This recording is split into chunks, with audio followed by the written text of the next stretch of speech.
prática como funciona a divisão anterior. O que há por trás dessa batalha mental que a gente começa a pintar imagens das outras pessoas como a gente gostaria que fossem, como gostaríamos que agissem, como elas deveriam fazer para nós e nós mesmos não sabemos. Rafa, mas o meu parceiro ele não consegue perceber aquilo que eu sinto. A minha sócia ela quer que eu tome conta da sociedade e não faz sozinho. Ah, porque a minha amiga ela não responde as mensagens na hora que eu mando. O meu chefe ele me corrige na frente dos outros funcionários. Gente, quando nós pintamos o que a outra pessoa deveria ser e fazer, há uma consequência para isso. Há um resultado. Ficamos frustradas porque a gente acaba buscando afirmação, a gente busca que o outro nos traga uma resposta e ficamos num lugar. Dependência emocional. E a gente acaba ficando ensaiando conversas mentais. Quem nunca fez isso? Preste atenção aí na sua história. Eu vou contar aqui, a partir de agora, como isso vai refletir na tua vida. Já aconteceu para você de você construir um teatro na sua cabeça? De você repetir centenas de vezes uma fala, o que você gostaria de falar, o que você gostaria de fazer, e você fica guardando aquela conversa para quando você encontrar aquela pessoa, e o que acontece? Outro tombo. Qual que é a chance de dar certo quando a gente fica ensaiando como deveria ser? E o pior, aquela outra pessoa nem sabe que a gente construiu todo aquele enredo. Ela não sabe que a gente acabou construindo um monstro em nossas cabeças e a qualquer respiro da outra pessoa acaba se tornando uma agressão, é uma pólvora. Nós nos acostumamos tanto a viver em guerra que esquecemos que podemos viver de uma forma diferente. E vou falar uma coisa. E se essa pessoa que tem um comportamento detestável for você mesma? Mana, não adianta querer manifestar qualquer mudança na vida nesse estado de guerra interno. Como que você vai ter força para aproveitar um relacionamento? Como que você vai ter força para aproveitar um crescimento na tua carreira? Como que você vai conseguir usufruir de saúde se você não se permite? Lembra qual foi o teu objetivo inicial? Qual que é o teu foco de você estar aqui? Qual é o teu objetivo central? O que você deseja alcançar com esse treinamento? Por quê? Cada pecinha do quebra-cabeça que eu vou entregar para vocês, ele vai ajudando a encaixar na construção daquilo que você deseja. Então fica comigo, não me abandona, que você vai entender a cada frame, a cada passo, como tudo isso vai se construir, tá bem? Então, para facilitar um pouquinho mais, eu vou contar uma história, uma antiga fábula indiana, do porquê não entramos nesse estado de satisfação, porque fugimos deles. Porque muitas vezes acontece essa divisão interior, e pior, diariamente. E como podemos quebrar esse ciclo? Era uma vez 4 amigas empoderadas, cada uma com o seu ponto de vista bem distinto. Estavam num passeio na África, fazendo um safari. E elas faziam os passeios e conversavam de vários assuntos. Novidades sobre as unhas, sobre a última hidratação que fez, coisas do casamento, trabalho, filhos. Elas estavam ali empolgadas. De repente elas pararam e ficaram diante de um amontoado de ossos. E a primeira amiga ela abriu os olhos e disse: "Uau! Gente, eu sou arqueóloga, com o meu conhecimento, eu posso unir esses ossos. Vamos ver no que vai dar?" E a segunda amiga, mais centrada, mais serena, ela disse: "Por favor, a gente não sabe o que vai sair daí, não vamos mexer nisso." Só que a primeira amiga estava tão empolgada que ela não deu ouvidos.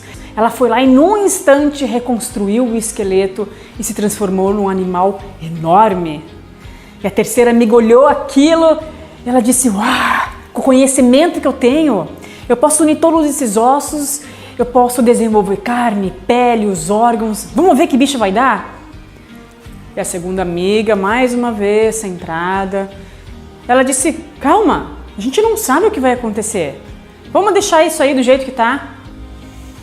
O ego estava brilhando. Novamente não deu ouvidos, brilhava os olhos. E num instante deu forma. Aquele amontoado de ossos virou numa leoa gigante. E nesse momento a quarta amiga já estava inflada, sapateando ao redor. Ela já não aguentava mais de ansiedade. Eu dou um jeito nisso. Meninas, com tudo que eu sei, com os avanços da medicina, eu tenho certeza que eu consigo dar vida nessa leoa.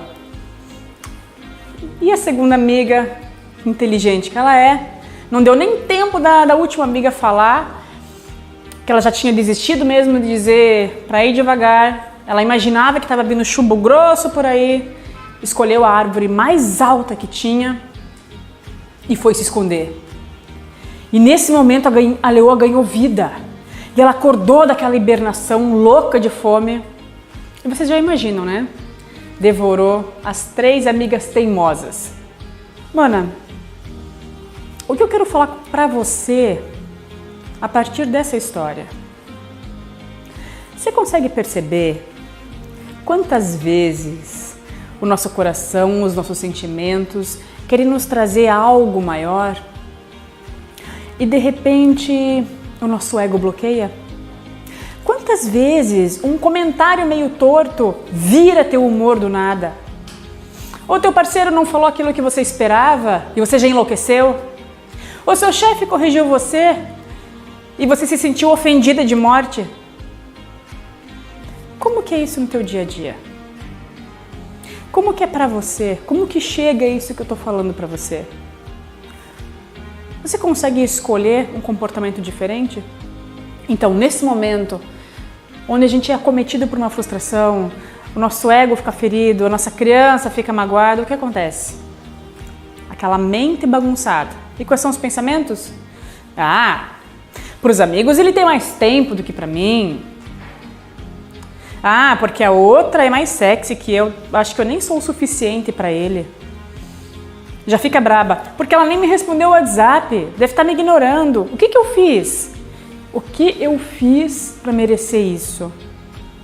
O chefe só falou isso para mim porque a outra é a favorita. Daqui para frente já vai me mandar embora. Daqui a pouco já vai me dispensar. Percebe? Percebe os pensamentos de auto-obsessão que acontecem? Onde a gente já toma atitude, já constrói e dá movimento, a gente acaba já dando forma a um pensamento e aquilo de repente se transforma num monstro? Mana, significa auto-obsessão. Quando o mundo gira em torno do teu umbigo. Aí vem lá enraizados informações de abandono, de rejeição, de não ser boa o suficiente. E eu vou te falar uma coisa bem séria agora, de cabeça para cabeça. Sinto muito.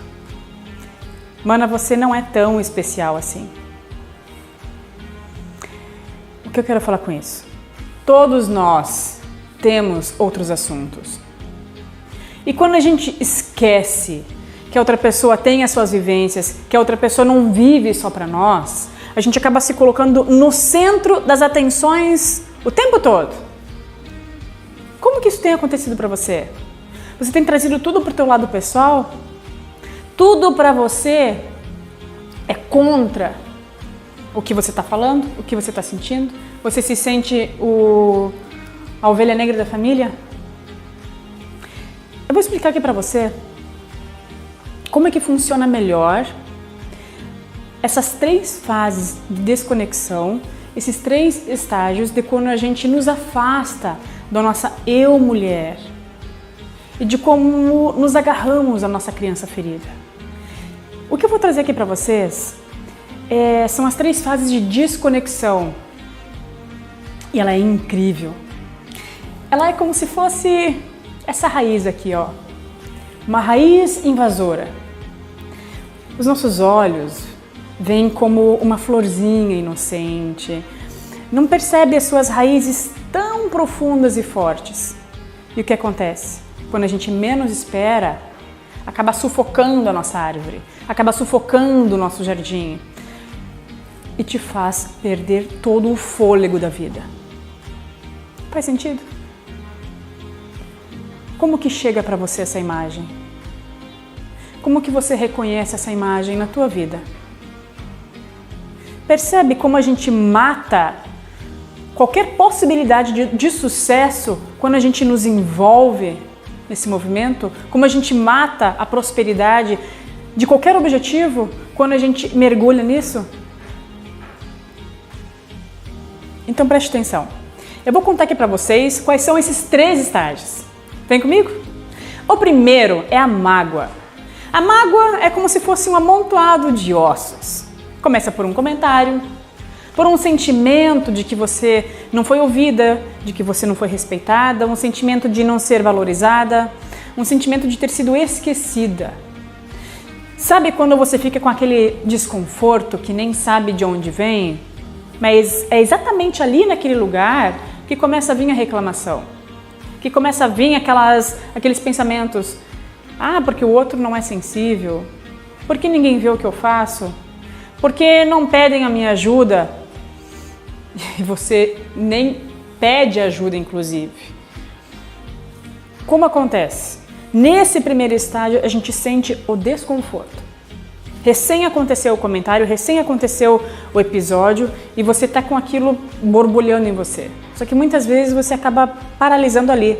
Por quê? Não para ver o que está atrás. Qual que é a origem? E o que a gente faz? Qual que é o nosso vício? A gente mergulha nesse estado de sofrimento. Não sabemos lidar com isso que está com a gente.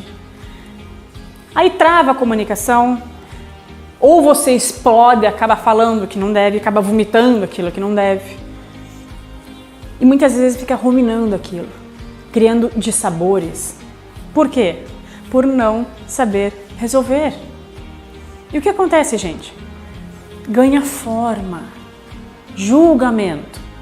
E aí vem a parte 2. A partir do momento que a gente não para olhar o que está por trás, a gente não para qual que é a origem disso, aí, gente, tem um livro que eu até vou indicar para vocês, eu vou comentar aqui embaixo a respeito de comunicação não violenta, tá? Que é o que eu estou ensinando aqui para vocês, comunicação empática. A mágoa se transforma em julgamento quando eu não paro e olho para as minhas necessidades. Então, todos os exercícios anteriores que a gente está fazendo vai começar a afinar os teus sentidos para as tuas necessidades, que esse é o nosso central, tá? Eu vou falar mais na sequência. Então, a mágoa se transforma em julgamento, a mágoa ganha forma, porque a gente começa a tirar conclusões precipitadas. Criamos histórias, rotulamos a pessoa ou a situação lá na nossa cabeça. Aí a gente começa com comparações. Ai, as comparações. Ai, porque o gramado do vizinho sempre é mais verde. Porque o concorrente faz assim, porque o concorrente faz assado.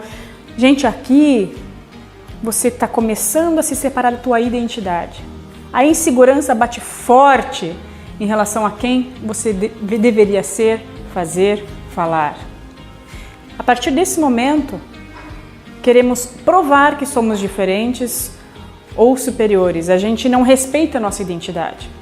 Nesse exato momento, o respeito sai de cena. Qualquer coisa que a outra pessoa faça já é motivo de irritação. Essa sombra se torna muito mais densa. Não, não é? Olha que punk isso. Primeiro vem a mágoa. A gente não para olhar o que acontece. Depois vem o julgamento. E agora vem a aversão. A aversão. Eu vou contar aqui pra vocês como acontece a aversão. Outro dia uma cliente disse: Rafa, eu não consigo que meu marido me toque. Se ele me tocar, eu vou ter que retribuir. Então eu me isolo, eu finjo que estou com dor de cabeça, eu simplesmente me isolo em casa, eu volto mais tarde do trabalho, Então, gente, a aversão é a separação. É exatamente nessa fase que já passou pela mágoa e você não conversou e criou um tijolinho. Tijolinho por tijolinho, criou o quê? O julgamento. E o julgamento aumentou a parede. E a aversão é exatamente isso, a separação. A voz do outro já começa a ficar irritante. A presença dele você já não suporta mais. Qualquer movimento que ele faça, os comportamentos, as atitudes, já se torna irritante para você, sabe? É difícil de enxergar bondade na outra pessoa quando chega nesse momento.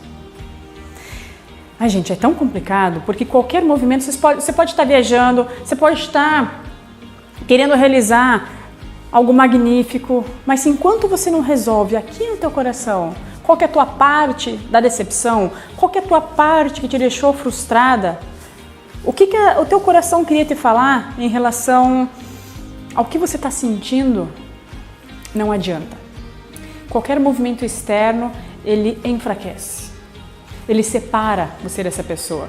Qualquer situação, simplesmente ela se torna um explosivo.